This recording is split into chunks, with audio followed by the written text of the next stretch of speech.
Assalamualaikum warahmatullahi wabarakatuh. Salam sejahtera bagi kita semua. Nama saya Lailatul Mahfira, NIM 221F10119 dari kelas 22B Prodi Pendidikan Luar Biasa. Mata kuliah Pendidikan Anak Disabilitas Intelektual, dosen pengampu Renalata Kismawiyati SPD MPD. Film ini menceritakan tentang seorang Sam yang merupakan seorang yang memiliki keterbelakangan mental, yang mana pada kenyataannya ketika dia ini sudah dewasa sekalipun, IQ-nya masih saja sama dengan anak yang berusia 7 tahun. Lingkungan sosial ini semakin menghukumnya ketika Sam ini menjadi seorang suami dan menjadi seorang single parents, karena ibu dari sang anak melarikan diri sesaat setelah dia melahirkan anaknya. Awal film ini menceritakan tentang Sam yang bekerja di sebuah toko Starbucks. Walaupun dia ini memiliki kekurangan, dia masih diterima di sana oleh pegawai-pegawai lainnya yang menjadikan Sam ini sebagai seorang teman. Dia juga merupakan seorang pelayan yang sangat ramah senyum. Kemudian suatu hari Sam ini diberitahu oleh atasannya kalau istrinya akan segera melahirkan. Dia sangat bahagia hingga berperilaku layaknya anak-anak. Dia sangat kesulitan menghadapi bayinya yang baru lahir. Dia pun juga merasa kesusahan. Banyak hal yang membuatnya ini sangat sibuk, seperti menghadapi susu bayi yang sangat banyak jenisnya. Dia menjadi seperti seorang anak kecil yang kehilangan arah dan tidak tahu harus memilih susu yang mana yang terbaik untuk anaknya. Karena merasa lapar dan belum kenyang, putrinya ini terus menangis di tengah malam. Hingga tetangga yang terbangun karena mendengar suara tangisan bayi menelpon dan mulai menanyainya apa yang terjadi. Untungnya tetangga itu seorang yang baik hati. Ia mengajari Sam bagaimana cara menjaga bayi. Sam ini memberi nama putrinya Lucy. Kemudian Sam mulai menjaga anaknya dengan sepenuh hati. Tiap 2 jam sekali ia memberikan anaknya minum susu. Tiap tengah malam akan terbangun dan mengganti popok bayi, dan kemudian ia membawa Lucy untuk berangkat kerja bersama di bawah asuhannya. Semakin hari semakin besar, Lucy tumbuh menjadi seorang anak gadis yang imut, tapi tentunya masalah juga semakin banyak. Lucy ini orangnya sangat penuh penasaran. Ia bisa terpikir dengan masalah yang aneh, tapi Sam yang tidak tahu apa-apa sulit untuk memberinya jawaban. Meski Lucy ini belum berusia 7 tahun, tapi ia sudah memiliki IQ yang tinggi, meski IQ papanya sangat rendah. Sam juga memiliki teman-teman yang juga memiliki kekurangan yang berbeda-beda. Tapi demi membantu Lucy membeli sebuah sepatu, mereka itu tidak pelit mengeluarkan uang yang tersisa sedikit di badannya, karena cinta mereka yang bersahaja. Lucy melewati kehidupannya dengan sangat bahagia, tetapi kehidupan yang seperti ini tetap muncul banyak masalah. Hari ini Sam dipanggil oleh guru ke sekolah, tentu saja bukan karena nilai Lucy yang jelek, tapi karena salah satu lukisan Lucy yang membuat gurunya ini merasa sangat khawatir. Dalam lukisan itu tergambar Lucy yang tinggi dan besar sedang menggandeng papanya yang kelihatannya papanya yang malah dijaga oleh anaknya. Guru melewati pemeriksaan dan menyadari bahwa Lucy ini takut akan belajar di kelas. Ada rasa untuk menolak mengetahui ilmu baru karena ia terus memikirkan IQ papanya yang rendah. Dia takut menjadi lebih pintar dari papanya. Akhirnya sekolah memutuskan untuk menyerahkan masalah ini kepada dinas sosial setempat. Suatu hari Sam itu mengadakan sebuah acara untuk merayakan hari ulang tahun anaknya, dan terjadi keributan sehingga penyidik merasa Sam ini tidak memiliki kemampuan untuk merawat anaknya. Penyidik kemudian dengan paksa membawa pergi Lucy di pengadilan. Hakim menarik hak asuhnya untuk sementara. Meskipun dimasukkan ke dalam panti asuhan, Sam yang kehilangan hak asuhnya hanya bisa bertemu dengan Lucy di tempat yang sudah ditetapkan 2 kali seminggu. Tiap pertemuan hanya ada waktu 2 jam. Sam tidak mengerti, jelas-jelas dirinya ini sangat menyayangi putrinya. Demi mengembalikan hak asuhnya, Sam dan teman-temannya berdiskusi dan menemukan seseorang pengacara yang terkenal. Kasus yang ditanganinya ini pasti akan meraih kemenangan, tapi untuk menyewa pengacara ini harus membayar biaya yang sangat tinggi. Sam sama sekali tidak sanggup untuk membayarnya, hingga pada akhirnya Sam ini diusir keluar dari tempat pengacara. Sam tetap tidak menyerah, dia terus bekerja keras mencari uang dan juga sambil mencari pengacara. Lalu ia ini menceritakan kisahnya dengan Lucy. Akhirnya demi menjaga citra di hati rekan kerjanya, pengacara pun mengiyakan dan melakukan tanpa bayaran. Sam sangat gembira seperti anak kecil. Tapi ada masalah, teman-temannya memiliki kekurangan sehingga untuk membuktikan diri mereka itu sulit untuk diterima dalam keputusan. Sam hanya bisa mencari tetangganya untuk membantunya dengan cepat. Hari pengadilan pun tiba. Sang pengacara sangat jeli. Dia menangkap bekas luka emosional dari saksi lawan hanya dengan beberapa kata. Sudah langsung mengalahkannya. Tetangga muncul sebagai saksi. Pembuktiannya sangat mudah dan tajam, menjelaskan kisah Sam dan anaknya dengan sepenuh hati, membuat pernyataan terperinci ke pengadilan. Dia berpikir meskipun Lucy lebih pintar jauh dibandingkan Sam, tapi ini adalah hasil usaha dari Sam. Tidak hanya itu, Sam juga mengajari Lucy untuk memperlakukan orang dengan tulus bila mereka ini dipisahkan. Dengan terpaksa, Sam diberi waktu uji coba terakhir, namun hanya sehari.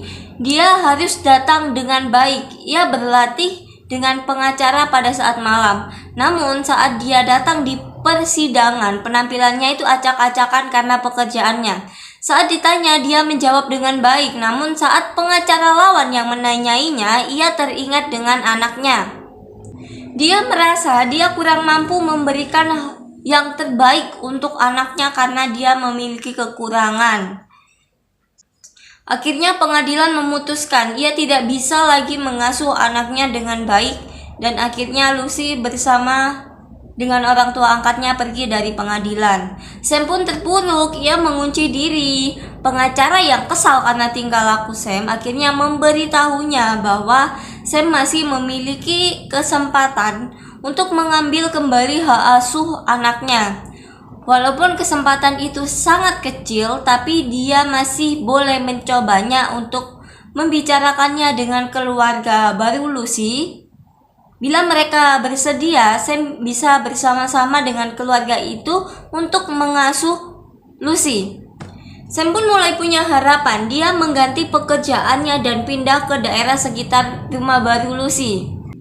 Pada saat pagi, Sam ini mengajak berjalan-jalan anjing. Kemudian tanpa sengaja, Sam ini bertemu dengan Lucy. Lucy begitu bahagia bisa bertemu dengan papanya, yang mana Lucy ini sangat menunggu kedatangan papanya.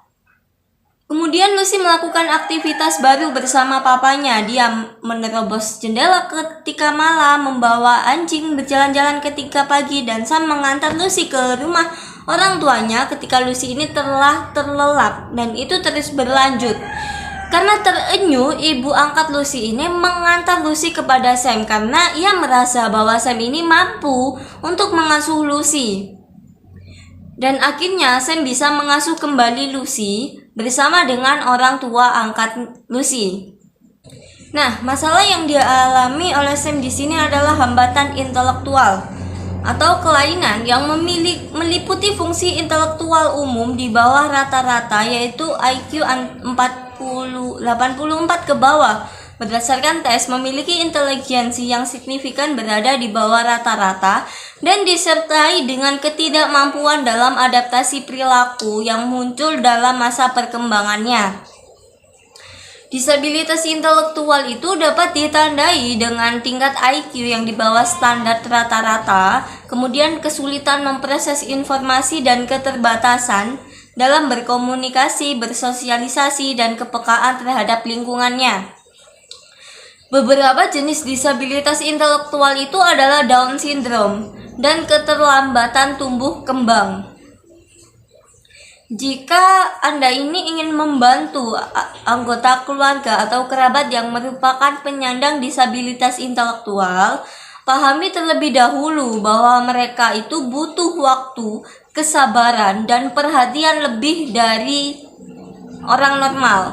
Pertama-tama, Anda itu butuh waktu untuk mengajarkan mereka memahami instruksi dasar. Berikan instruksi dalam bahasa yang sederhana dan mudah untuk dimengerti. Selanjutnya, usahakan agar lingkungan tidak menimbulkan tekanan atau stres bagi penyandang disabilitas intelektual. Lingkungan yang terlalu berisik atau terlalu ramai tentunya dapat mengganggu konsentrasi mereka sehingga rentan menyebabkan stres. Karena sulit mengolah instruksi dan rangsangan dari luar diri mereka, penyandang disabilitas intelektual itu sering kali tidak menyadari keadaan di sekitar mereka. Untuk itu, Anda tentunya perlu membantu mereka untuk menyadari hal-hal yang sedang terjadi. Untuk menjelaskannya, gunakan ilustrasi yang mudah dipahami agar mereka itu mudah mengingatnya dan tahu tindakan yang harus diambil jika menghadapi kondisi serupa di kemudian hari. Solusi yang bisa diberikan pada Sam adalah melakukan terapi serta layanan lain seperti layanan psikologi, layanan patologi, audiologi, kemudian ada konseling, rehabilitasi, dan lain-lain. Selain mengambil layanan terapi, seharusnya setiap orang tua atau keluarga atau saudara itu juga perlu memberikan perawatan yang terbaik. Lewat film ini, penonton akan diajarkan mengenai konsep intellectual disability. Dilansir dari Rooted in Right, orang yang memiliki disabilitas itu bisa membesarkan dan mendidik anak mereka dengan baik, bahkan lebih baik daripada orang normal. Anak mereka akan melakukan lebih banyak pekerjaan daripada anak-anak pada umumnya. Mereka akan lebih mandiri, memiliki banyak skill, dan tentunya mereka akan lebih siap menghadapi kehidupan mereka yang sesungguhnya. Hal ini sejalan dengan opini Jesse Nelson. Dari karakter Lucy, anak dari disabled people itu mampu tumbuh menjadi anak yang cerdas dan mandiri. Ada banyak yang bisa kita ambil dari review film I Am Sam di berbagai sisi. Persoalannya hampir sama, mulai dari stigma dalam lingkungan, baik itu masyarakat maupun keluarga, sampai diskriminasi di dalam persidangan. Pertama, proses dalam persidangan. Sam yang memiliki hambatan intelektual mendapat pertanyaan yang terlalu memojokkan dirinya. Dalam banyak kasus, misal dalam konteks Indonesia, banyak kasus persidangan yang belum ada standar prosedur mekanisme persidangan. Tak hanya itu, infrastruktur di dalam ruangan persidangan juga belum mendapat perhatian serius dari pemerintah. Kedua, AMSM ini mencoba menunjukkan bahwa lembaga pemerintahan ataupun institusi belum secara komprehensif dalam melihat suatu persoalan. Pemerintah hanya mementingkan perkembangan anak, sedangkan Sam sebagai seorang yang juga membutuhkan perhatian dari pemerintah justru dihiraukan. Kondisi psikologi Sam yang rentan karena merasa kehilangan seorang yang sangat ia sayangi. Pemerintah juga tidak benar-benar melihat kondisi Lucy yang tidak merasa nyaman ketika dipisahkan dari ayahnya. Ketiga, beruntungnya Sam itu memiliki tetangga sebaik Anne dan teman-teman yang selalu mendukungnya, seperti Banner, seorang pengusaha kafe yang memperkerjakannya menjadi seorang bartender. Keempat, hal yang suka terjadi dalam kehidupan manusia yaitu mendapatkan pasangan hidup. Sam membutuhkan pengganti Rebecca atau ibu Lucy untuk menjadi ibu bagi Lucy. Itulah tadi resume film I Am Sam. Terima kasih. Semoga apa yang saya sampaikan bisa menambah wawasan. Assalamualaikum warahmatullahi wabarakatuh.